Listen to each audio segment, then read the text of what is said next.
এলাকার মানুষের জন্য যে তিস্তা ব্যারেজের স্বপ্ন যথাসম্ভব দ্রুত হাত দিব ইনশাআল্লাহ।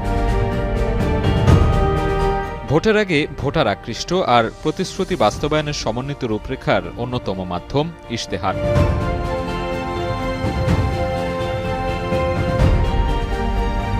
প্রচলিত ধারায় রাজনৈতিক দলগুলো নির্বাচনের আগে ঘটা করে প্রকাশ করে দলীয় ইশতেহার। ভোটের আগে তাই বিশেষ নজর থাকে রাজনৈতিক দলগুলোর ইশতেহারে। আমরা প্রাথমিক এবং মাধ্যমিক শিক্ষা ব্যবস্থায় স্কুল ইউনিফর্ম ইন্ট্রোডিউস করতে চাচ্ছি। রাষ্ট্র পরিচালনার মূল দর্শন হিসেবে সবার আগে বাংলাদেশ মূল মন্ত্রকে সামনে রেখে গেল শুক্রবার ঘোষণা হয় বিএনপির ৫১ দফার নির্বাচনী ইশতেহার। আগামী দিনে ক্ষমতায় গেলে গুরুত্ব বিবেচনায় দ্রুত ৯টি প্রতিশ্রুতি বাস্তবায়নের কথা উল্লেখ করে দলটি। দলটির ঘোষিত ইশতেহারকে ভাগ করা হয়েছে ৫টি ভাগে, যেখানে অগ্রাধিকার পেয়েছে রাষ্ট্র ব্যবস্থার সংস্কার, ভঙ্গুর অর্থনীতি পুনরুদ্ধার, অঞ্চলভিত্তিক সুষম বণ্টন সহ বেশ কয়েকটি বিষয়।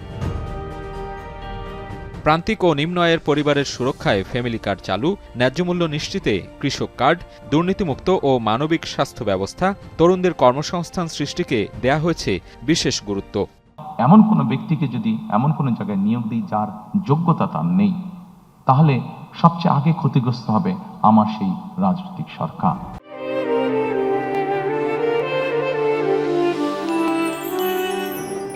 অগ্রাধিকার পেয়েছে সুশাসন প্রতিষ্ঠা, দুর্নীতি দমন ও আইনশৃঙ্খলা নিয়ন্ত্রণের বিষয়গুলো। দলটি বলছে এটি কেবল নির্বাচনী প্রতিশ্রুতি নয়, এই ইশতেহার সামাজিক ও রাষ্ট্রীয় চুক্তি।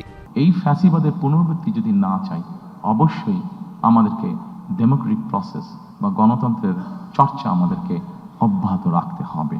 ঘোষিত এই ইশতেহার বাস্তবায়ন কতটা বাস্তবসম্মত? বিশ্লেষকরা বলছেন ন্যায় বিচার, আইনের শাসন নিশ্চিতের পাশাপাশি ইশতেহার বাস্তবায়নের রূপরেখা দেয়া জরুরি। নেতৃত্বসুলভ আচরণ আর নিজেদের প্রতিশ্রুতিকে ধারণ করার মাধ্যমেই সহজ হবে এর বাস্তবায়ন। আমরা অতীতকালে সবসময় দেখেছি ইশতেহার ইমপ্লিমেন্টেড হয় না। যেই কমিটমেন্টগুলো করেছে সেগুলোকে যদি ধারণ করে এবং সদিচ্ছা দেখায় ক্ষমতা আসার পরে, তাহলে যথেষ্ট। কিন্তু এইটাই তো আমরা নেতা নেত্রীদের কাছে পাই না। এখন মূলত নেতা নেত্রীকে, সর্বোচ্চ নেতৃত্বকে এই কমিটমেন্টের প্রতি, এই তারা যে ঘোষণাগুলো দিয়েছেন ইশতেহারে, সেগুলোর প্রতি তাদের যে অঙ্গীকার, প্রতিশ্রুতিবদ্ধ থাকতে হবে। প্রতিশ্রুতিবদ্ধ থাকলে কিন্তু এগুলো অর্জন করা সম্ভব। তার ইশতেহারটা বাস্তবায়ন সে কীভাবে করবে, এটা বড় একটা সংকট বিএনপির ইশতেহারে। সবার ইশতেহারে একই সংকট, বিএনপির ইশতেহারে একই সংকট যে রূপরেখা বাস্তবায়ন। কীভাবে এটাকে বাস্তবায়ন উপযোগী করবেন, আপনি কীভাবে মানুষকে অপারেশনালাইজ করবেন, কীভাবে আপনি এটাকে ইমপ্লিমেন্ট করবেন, এটা মানুষকে জানানো। এর ফলে কী হবে, রাজনৈতিক দলটা, সরকার আসলে একটা কমিটমেন্ট তৈরি হবে, আবার নাগরিকরাও বুঝতে পারবে কখন সে কোনটা পাচ্ছে।